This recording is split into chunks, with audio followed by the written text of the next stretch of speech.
Alright, this is Jacob Carver, and welcome back to the Butcher Shop. Today, I'm with Brian from Midnight's Gaming Emporium and Matt Wildasin from Grindcast and first-time horror author. Yeah. Right? And today we're going to discuss his book, The Edge of Twilight. Edge of Twilight. Do you want me to bring it up closer to the camera? If you want All to, right. sir. I'll do that. It's your book, Ed. There you go. So, we're going to have Matt talk about The Edge of Twilight. So basically the book is 4 short horror stories, and they delve into the realms of cosmic wonders, mysteries, monsters, and the story at the end is more about a story of a person dealing with addiction. So that's why on the back of the book is the demons of real life. So basically I've been wanting to write for a very long time, and I don't know, I always thought I could never do it because it's one of those things that's kind of like it's a big task. Sometimes you can't even wrap your brain around it, and I decided, hell, just gonna spend an hour a day just trying, and then eventually I got some stories written, and my wife read them and told me they weren't garbage, so I was like, okay, well, we'll go with it then. And I just kept going, and eventually I got 4 stories that I thought were good, and a couple of my other friends that I had them test read it, they liked it, and I put them into this book. I was really, worried about it at the first because, I had written the story a long time ago that I had put up in ebook, and it was like a Lovecraftian type story, but at the same time, I really wasn't that confident of it. And after that one, I was really worried about trying this again, but I was so happy with the feedback I've got from this book. Almost anybody who read it told me that they really enjoyed it. It jumps all over the place. I mean, there's the first story is about a search and rescue team. A guy starts in a brand new group, and they take him out into the woods because they're trying to find a lost girl. And, along the way, the woman that's training him is just like, this other team's going to find this girl. I want to, but we have to stay on these trails and just, we can't diverge. And he's like, well, why not? And then she's just basically, he just keeps bugging her. He's like, why? She's like, fine, damn it, I'll fucking show you. And she takes him out to this area of the woods that is highly secured with cameras in the trees that have solar panels on them, and they're obscured. And they go into a clearing, and there's a staircase just in the middle of the forest in a clearing. And it's just he's like, well, what? It's an observation deck, big whoop. And he's looking at it more, and it's it's pristine. There's lights on it. There's nothing on it to power the lights. And she tells him this story about her old partner who climbed them because he was he didn't think anything of it. And I'm basically spoiling the very first story in the book. So don't spoil the book. I'm not going to give any more. This is don't spoil the book.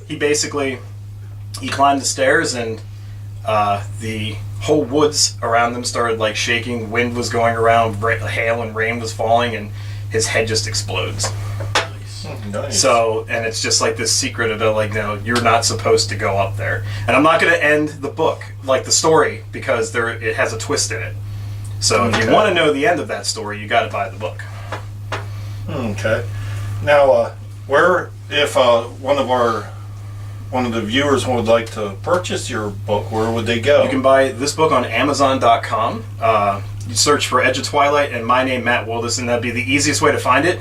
Because the word Twilight's in there, it's hooked in with about 100 other fucking books. Twilight. So I'm pretty sure you don't want to read that. But yeah. But yeah, it's $9.99 in paperback, and I have a hardback available on Lulu.com. For some reason, Amazon doesn't let indie publishers do hardbacks yet. It's weird.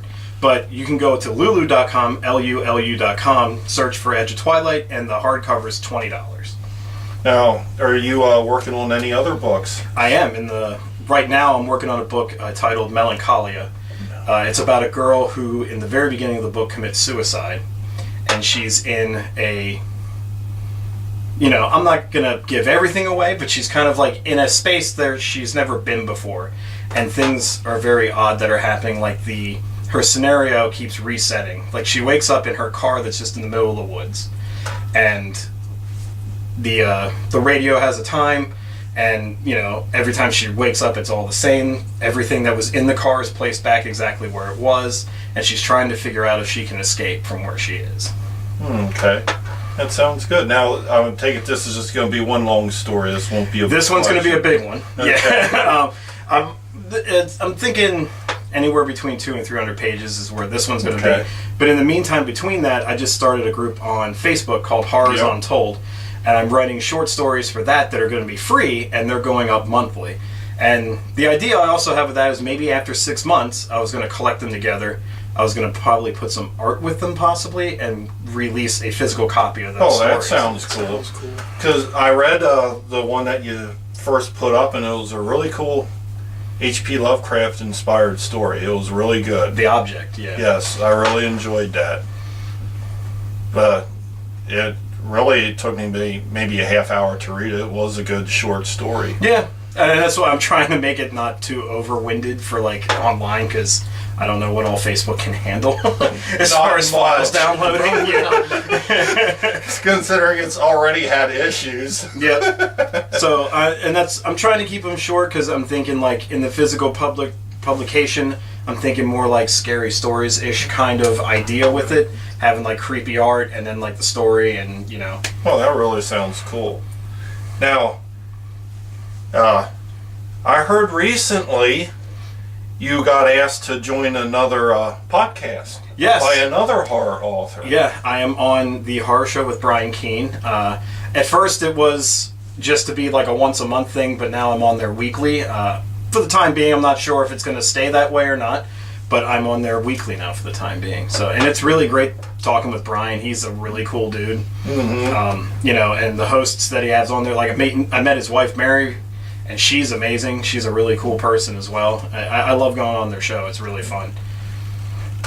All right, we'll be looking forward to future episodes of your podcast. And your podcast is Grindcast, yeah. Grindcast, which you can catch us. Brand new episodes every Monday. Grindcast is basically all about pop culture, so we talk about movies, video games, all that stuff that happens in pop culture news. And you can find us on grindcast.libsyn.com, and we're also on iHeartRadio. We're the only podcast called Grindcast on iHeart, so that's the easiest way to find us. Yeah, it is. And we're at 309 episodes, so if you need something new, we've got hours and probably months worth of audio for you to listen to. All right, well, this has been Jacob Carver from The Butcher Shop, along with Brian from Midnight's Gaming Emporium. And if you're a video game lover, check out Brian's channel. We've got some awesome content on there.